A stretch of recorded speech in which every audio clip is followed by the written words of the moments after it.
It's your boy Joshua Mundy coming with another episode of Business Insights. And today we get into real estate with a big time affordable housing real estate developer named Evan Holladay. Let me tell you, you do not want to miss this interview. He's going to break down from start to finish on how you can become an affordable housing real estate developer. That means you're going to be doing good as well as making money, man. So stay tuned. We got more to come. Let's go. I got my guy, Mr. Evan Holladay. He is the CEO founder of Holladay Ventures. And we're going to be talking about today how to become an affordable housing developer. So what I need you to do first though, I need you to like, subscribe, and hit the notification button when we drop this amazing content. But we're going to talk with Evan right now about how to become an affordable housing developer. Man, how you doing, my guy? Good, man. Yeah, Great man, to be here. Man, come on, man. It's always good to see you. Man, you're doing amazing things, and I've been trying to get you for over a year now to really talk to you about like how to become an affordable housing developer. A lot of people on my channel really love real estate. They really tune in to every show that we drop about real estate. And we've had a lot of people ask, man, what about affordable housing and how does that work? But I want to talk about your story, how you got into real estate and all those good things, man. So where are you from, actually? Originally from Northern Kentucky, Cincinnati area, a town called Fort Thomas, Kentucky. Okay. Yeah. And then how did you get into, let's just talk about your story and how you got into real estate. Yeah, long story short, basically I went to University of Louisville. I thought I was going pre-med. I thought I was gonna be a doctor. Okay. I wanted to help people through medicine. And then I quickly realized it was like science and chemistry, not for me. But I saw this big development announced in the paper on our campus, a big student housing development. I think it was like $55 million, 380 beds. They had a bunch of retail, like restaurants on the first floor. And I was like, that's what I want to be doing. Something was calling me and I followed that. Now I mentioned it to one of my mentors in college. I said, hey, that's really cool. I would love to do something like that. And no joke, he somehow already had a relationship with the developer. It's like, hey, actually, I know the developer. Do you want me to introduce you? I was like, hell yeah. Wow. And that introduction, I mean, it didn't lead immediately to a job. I still had to the guy's like, all right, well, if you're interested, great, prove yourself. Yeah. And so he said, bring some people out to my groundbreaking. Yeah. And so I was like, all right. So I got some of my buddies, I gave them pizza and I got them to pass out flyers. And basically we had 200 plus people show up to that groundbreaking. And the owner developer was super impressed and was like, all right, you got it. And I still had to call him every other week for 6 months, but eventually I got that job. Right. And that was my foot in the door. So I started working for them for about a year and a half, really learning property management and being boots on the ground. I mean, it was I got hired when they were, in framing, coming out of construction. And that's where I realized I was like, yep, this is what I want to do. But I also realized it was property management, not my ticket. Yeah. Great experience, but I want to do what he's doing. I want to put deals together. I want to build things. I want to change the face of neighborhoods. And I want to have real long-term impact. Now, where did that passion come from? So, all right, I'm pre-med.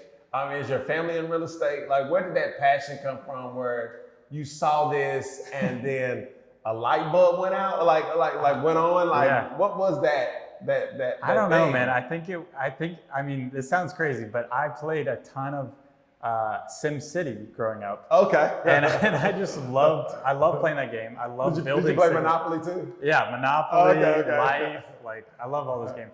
But I think, seriously, my parents really instilled in me the values of just trying to help other people and trying to take care of other people and, love other people at the end of the day. And so I think I realized first and foremost, I love one of my passions is building things. It's just fun. I thought I wanted to be an architect when I was in 5th grade. I was literally drawing floor plans all the time. Okay, all right. But then that segued into, okay, well, how can I build something, but also have an impact on the people that we're serving? Yeah. And that's when I volunteered in college with Family Scholar House. Okay.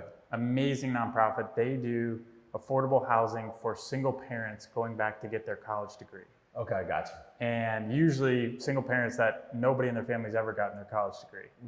And we volunteered there, I think as a freshman in college. And I just opened my eyes. I was like, oh, Okay. you can build something and you can help people all together. Gotcha. And that's why I was like, I'm all in on affordable, like say no more. I just dove right in the deep end on affordable. Got you. So you were working at that internship, well, was it an internship? No, I guess you'd call me like a resident assistant, an RA. Okay. And did you graduate? Did you graduate from University of Louisville? Did you finish? Okay. And so was you working, how long was you working for the company that he gave you that opportunity? Yeah, I worked there for about a year and a half. Then I started working as an intern for an actual affordable developer. Okay. I got a job with them, and that continued to open my eyes, but I was looking for even more growth opportunity.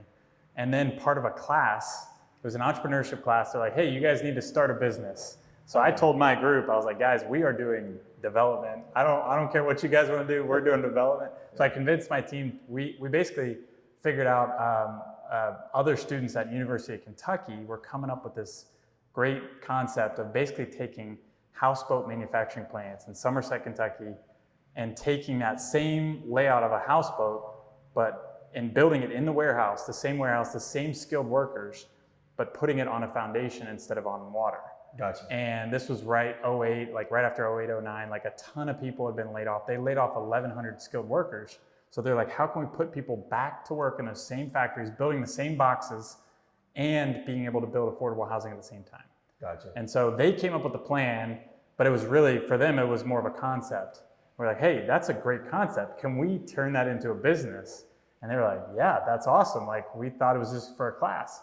And so we took that idea, we got the rights to their plans, and then we started, and again, we were just doing it for a class at the beginning, but then we started winning some business plan competitions, beating other schools and beating other teams that we'd all put a lot of time and effort into this. And we're like, hey, wait a second, we keep winning. Like, maybe we're onto something. Like, maybe we got a business here. Yeah. So myself and a few others on the team, we got permission to just keep taking it through multiple classes in the entrepreneurship program. Like, basically just allowing us to work on our business, but get credits for it. Wow. And that led to basically, we were trying to get our first deal done.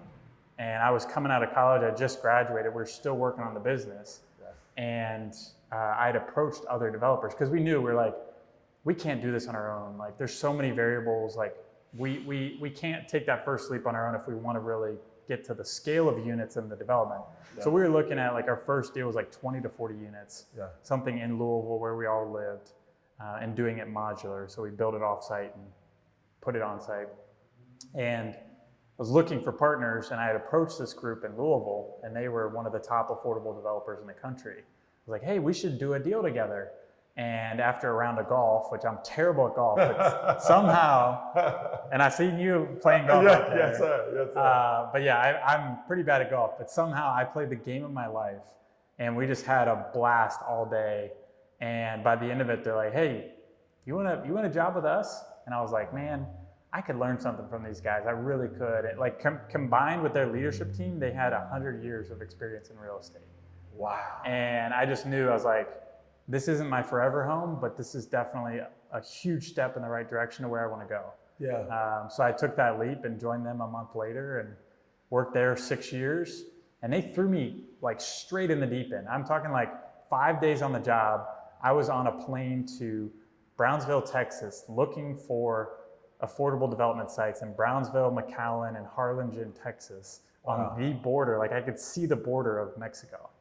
And they were just like, all right, we're behind the 8 ball. We need to find deals in South Texas. I was like, all right, let's go.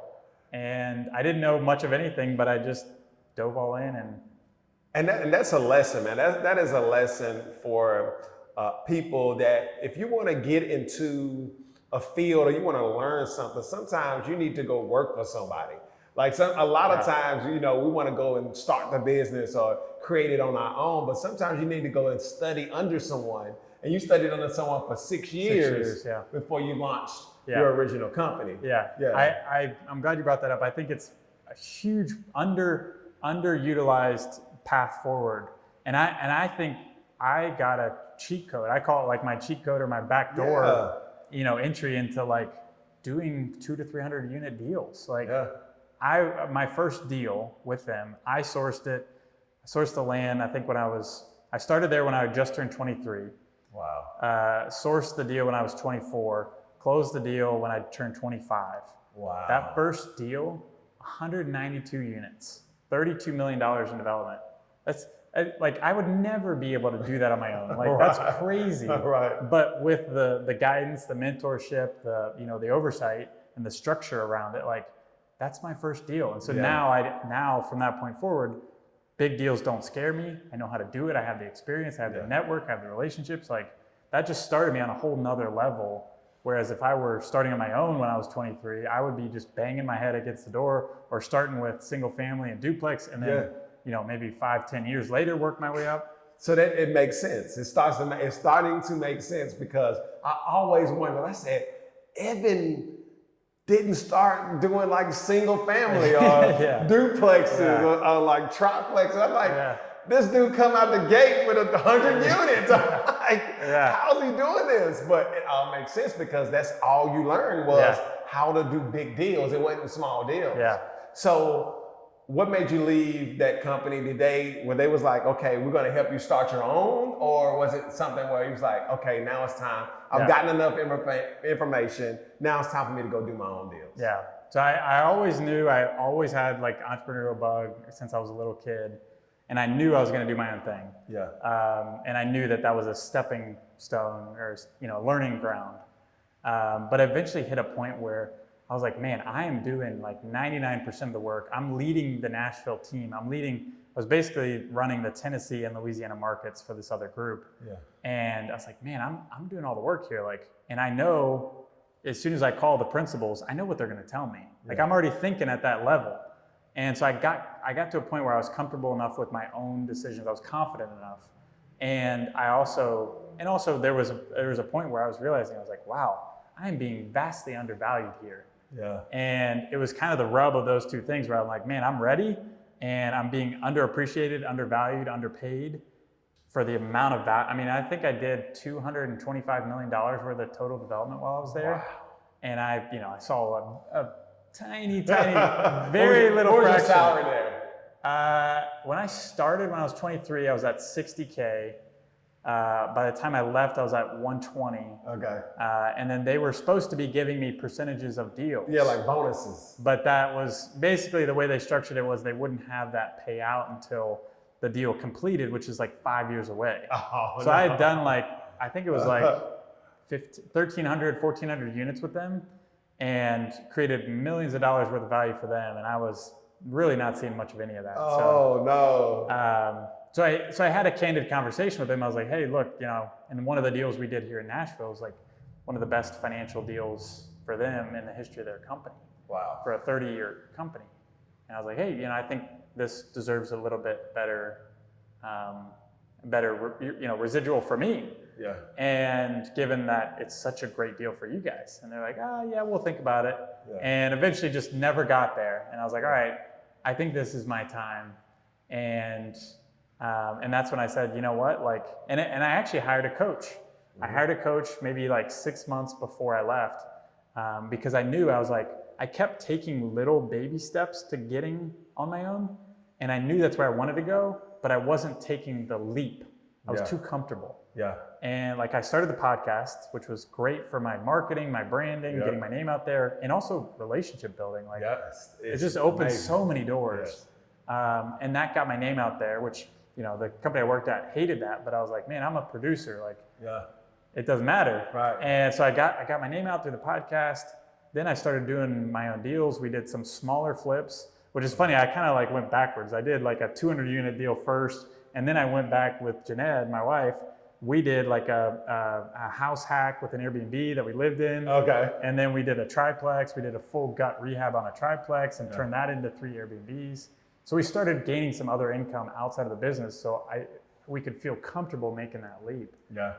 But eventually hiring the coach, I think, is what really helped me, because he's like, when do you want to leave? I said 9/1, I think it was 19. I said 9/1/19. This was January, February.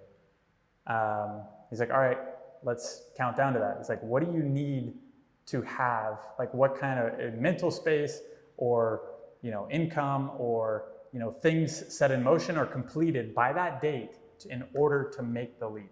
And so he made me write those, I think it was like 3 or 4 things, wrote them down on little note cards. And I literally carried them in my back pocket every day and looked at them like 5 times a day. Come on. And I ended up leaving at like 8, 12, 19. Come I left, on. a couple of weeks early.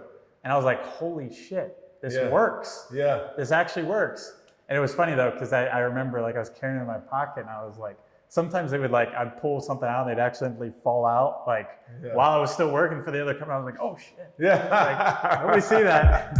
Are you enjoying this great content? Well, I need you to do 3 things. I need you to like, subscribe, and hit the notification button so you'll be notified when we drop more business and real estate insights. Also, we just launched our very first course. Y'all make some noise. This is called the 10-Day Scale Up. And this is going to give you the essential tools you need to scale your personal and professional life.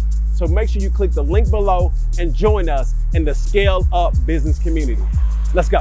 So now you're on your own. Yeah. And I really want to talk about like the structure of an affordable housing deal, or like how do you really, okay, we saw that's what your passion was, but how do you make money in affordable housing? Because a lot of people think that they don't make any money building affordable housing or having things at a market rate. So like explain that whole deal. Yeah. And then how do you make money the same, or is it different, or how does that whole deal structure work? Yeah. So it's honestly a very completely different deal structure than your normal, we call it market rate, or your normal just your syndication style deal. Okay. Development or acquisition, either one, it's completely different. The biggest thing is our equity. So if you think about a capital stack, you have 50%, well, for our deals, we have 50% loan. Normally a market rate deal, you have 70 to 80% loan. Mm-hmm. So we have less loan, mainly because we have lower rents, so we have less ability to pay debt service on that loan. Yep. And then our equity, where market rate deals typically 30% equity, ours is 40% equity. Okay. So we have more equity, but it's a different type of equity. Okay. We, instead of having investors give us money, we basically put together a development plan. We get all the approvals necessary from Metro government or whoever to allow us to develop it, and then we apply for tax credits with the state government. Now, this is a federal source of funds, but the state is the one that allocates those funds. So if they like your project, if it meets their criteria, then they will award you tax credits. Okay. And it's basically like a formal, letter that says you have been awarded this many tax credits based on your project. It's typically about 40% of your cost of construction. Okay. You can get covered in credits. And so we take that letter and we say, hey, banks, you guys need credits. They're required to buy credits. So all the banks around town, the US banks, the PNCs, the Wells Fargo, they are required to buy these credits. So we have built-in demand, and it's a 1-for-1 tax reduction for them. So they can take those credits and lower their tax liability. So it's still an economic benefit to them. So we take those credits, let's say we get 10 million in credits, then we sell those to banks and they'll give us a certain amount of return on that credit. And they want some return themselves. So they'll say, hey, we'll give you 10 million in credits, we'll give you 9 million in cash. Oh, so you exchange credits for cash. Exactly. Come on, man. I'm learning something. Yeah. So pretty much you take it to a bank, you tell the bank, hey, I have these tax credits that I've gotten from local government. And is it a certain amount of tax? What's the amount of tax credit you ask for? It's typically about 40% of the cost of development. So if it's a $10 million project, it'll be 4 million in credits. Got you. So you'll take those 4 million in credits and take it to Bank of America and say, hey, Bank of America, I have $4 million in credits. Can you give me $4 million in cash? Yep, exactly. And it typically works like that. Yep. Okay. And then do you pay, how does that payback happen in regards to your debt service with Bank of America with that cash? Yeah, so we have the loan, which we're paying debt service on just like any other multifamily deal. But the equity, it's interesting. Your typical investor, they want a certain cash on cash. They want 6-8% cash on cash, or they want a 12% IRR over the life of the investment. we don't even really talk in cash and IRR in the affordable world. Okay. We talk about how much credits are they getting versus cash that they're getting. So we do a price per credit. So we do like 89 cents on the dollar. So we're negotiating that. We're negotiating all the different terms. But basically their main driver for the bank's economic return as an equity investor is the tax credits themselves, the depreciation from the deal, and the losses. Okay. So they are looking at this as like, how can we offset our tax liability from other segments of the bank? Okay. They're not looking at this, how can we make the most money? They're looking at how can we make the greatest return by paying less taxes elsewhere. Okay. So it's like completely opposite of a normal multifamily deal. And so that's all they're concerned about. So they actually don't even want cash flow from the deal. So the way our structure works is we are allowed to collect the developer fee. So we'll be able to collect that at certain installments throughout construction and once we lease up. And that'll be our incentive to do affordable housing. Okay. And then on top of that, we get somewhere from 90 to 100% of the cash flow over the life of the project. Okay. And then at the end of year 15 or so, we'll typically buy out that investor and then we'll own the building 100%. Man, this is so interesting to me. So the project that we're standing in now, so we're at it's a place called Shelby House, and I really want to dive into this deal because it's very like interesting when it comes to like partnership and collaboration. But this project has it houses a nonprofit organization as well as has affordable housing. Is it mixed or is it just all affordable housing? It's all affordable, but it's mixed affordable. So we have from zero AMI, like zero area median income, up to those making 80% AMI, which is somewhere in the range in Nashville, about $80,000. Okay, so yeah, I really want to dive into collaboration when it comes to affordable housing. So how did this project come about? Yeah, I mean, this was a really interesting project, and I will say this is definitely the most complicated project I've ever worked on. Okay. By a long shot. And so this project came about, we're sitting in the building, one of the corner units, we'll call this like a hangout area of Samaritan Recovery Community. So they're a nonprofit based here in Nashville. They have owned this, it's like 4.4 acres. It's a full city block here in East Nashville. They've owned this for, I think it's since 1964 when they first operated, when they first got founded. So they do substance abuse recovery services. They've really been under the radar, but they got to the point where their facilities were outdated and they were really in need of repairs, updates, really just a brand new building. And they had to turn away so many people that need their services, but they're like, we just don't have the room. We don't have capacity. We don't have beds. And so they realized, they're like, hey, we're land rich, but we're money poor. We're building poor. Yeah. And so through mutual relationships, our partners on the development, Evergreen Real Estate, a locally based group, they got connected with SRC and they realized, they're like, hey, this really needs affordable housing. They do market rate development. Yeah. And they're like, hey, this needs affordable. We want to be a part of it. We care about affordable. And so they reached out to me and said, hey, Evan, you're on affordable. You're an expert. Just recently started Holladay Ventures. I mean, this was like within a month or two of us launching our company. Wow. I get this call, and we all started talking. We met the board here at SRC, and we started brainstorming like how could we fulfill SRC's goals and missions and provide affordable housing all in one fell swoop. Yeah. And it took a lot of machinating. Like I think we had like 30 different site plans that we went through to figure out how to make this happen and deal structure. But ultimately what we were able to come up with is SRC wanted to continue operations on site, which they're currently doing on the other half of the site. And so we were able to figure out a way to utilize the underutilized part of their site. So we're basically building phase one on about 2.2 of the 4.4 acres. Okay. So they're still operating on the other half. We're building on the other side.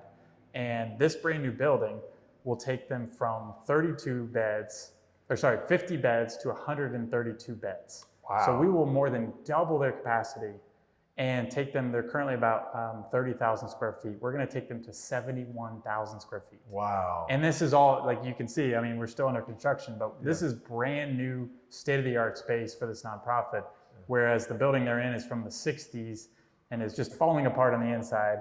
And so just being able to take that massive step forward has meant so much for this nonprofit. And on top of that, we're able to deliver that as a debt-free building.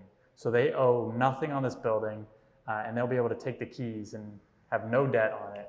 And they'll have residual ownership in the apartments for phase one, where we're building 195 affordable units, studios 1s and 2s, from basically those making zero income all the way up to those making about 80,000 a year. Okay.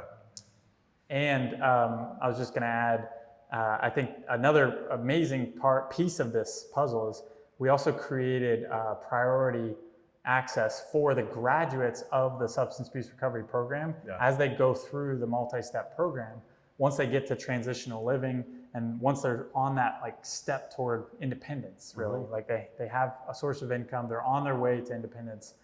We've given them priority to 25%, or I think it's like 48 units of the 195 that they will get first access to with a voucher. So if they're only making $300 a month, that's like they only pay 30% of whatever their monthly income is. So they would only pay $100 a month in rent. Gotcha. And so I think that's a really great piece that really, in talking with SRC, this is the only space like this in the country where they have direct access right on campus to housing, to affordable housing. So let's really break this deal down. So the nonprofit, how was you able to give the nonprofit their space for free? And was that a part of the deal to say, listen, we want to partner in this land. We want to build affordable housing in this land. You all own this land. What we'll do is, we'll get you your building for free, but we get to build affordable housing, and then it's a great partnership. Is that how it worked? Okay. Yeah, that's pretty much, they had like a list of like must-haves. Okay. But before we even started, and that was a big one for them, is like, they're like, look, we've never been in debt. We don't want to be in debt. Yeah. We don't want that burden of a debt service. And so that's what we had to back into. Okay. So we figured out a way to say, okay, if you guys contribute the land for phase one, and we'll do a phase two, which will start next year.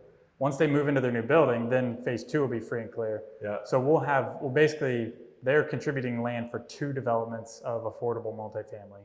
And in return, we're able to create this building with no debt. Man, come on, man. That is that's an amazing deal. So you didn't really have to come to the deal with saying, all right, we're going to pay $1 million or $2 million for the land. The land came with the deal. Exactly. Oh So my God. I think that's one of the things I love about real estate is like the ability to you can do any sort of creative structure you can think of. Yeah. Where, it's a humongous win-win. For us, it's a win. For them, it's a win. They never would have been able to build this building on their own. Right. And never would have been able to capitalize that. But we know how to capitalize. We know how to get grants. We know how to get funding. And we also were able to use that symbiotic relationship with the affordable housing. So the rent from the affordable housing is paying for the mortgage on this building. Come on, man. And so did you go in and get tax credits for this one as well, this deal? Yeah, so the nonprofit building and the affordable housing, we use tax credits. Come on. All right, so let's talk a little bit about, so you have this deal, you're working with Amazon on another deal. Let's talk a little bit about that deal that's going on I think it's in Goodlettsville? Yep. Yeah, so how did that deal come about? I'd been working in Goodlettsville previously and had some relationships up there, saw this site. I was like, man, that is a great site. So we started working on it and really figured out, we're like, this is like the northern edge of downtown Goodlettsville, their main street, their main drag, if you will. And they had actually gotten a federal grant, or maybe it was a state grant, but they got like $10 million to do a hardscape, streetscape, basically redeveloping their downtown. And in talking with the council member, talking with the community, we realized there's not really that like workforce attainable housing here in Goodlettsville. Yeah. Nobody's building it, but it's sorely needed. And so there was a market rate deal around the corner that I think it was like 170 units. They leased up in like 4 months. Wow. And they were leasing up at like top of the market rents. It was like $1,700 for a 1-bed. Wow. In Goodlettsville. And we were like, all right, if they're leasing that up like nothing, like they need that affordable from like, we were building basically from like 900 to 1300 for 1, 2, or 3 bed. Okay. So it was just unheard of in that market. And we realized there was a huge unmet need. So we started working through the entitlement process, and then Amazon announced their housing equity fund. Yep. And so we immediately reached out to Michelle Brown, reached out to the entire, anyone that I could figure out their contact info at Amazon. We were calling them, we were getting coffee with them, whatever we could do. Because I knew, I was like, that is such a catalyst for opportunity for what we do in affordable. Yeah. I mean, nobody in Nashville is doing anything like that. They do that a little bit more like in the Bay Area and Seattle, but that's like brand new out here. And the amount of money that they're bringing, I mean, $2 billion over 3 cities.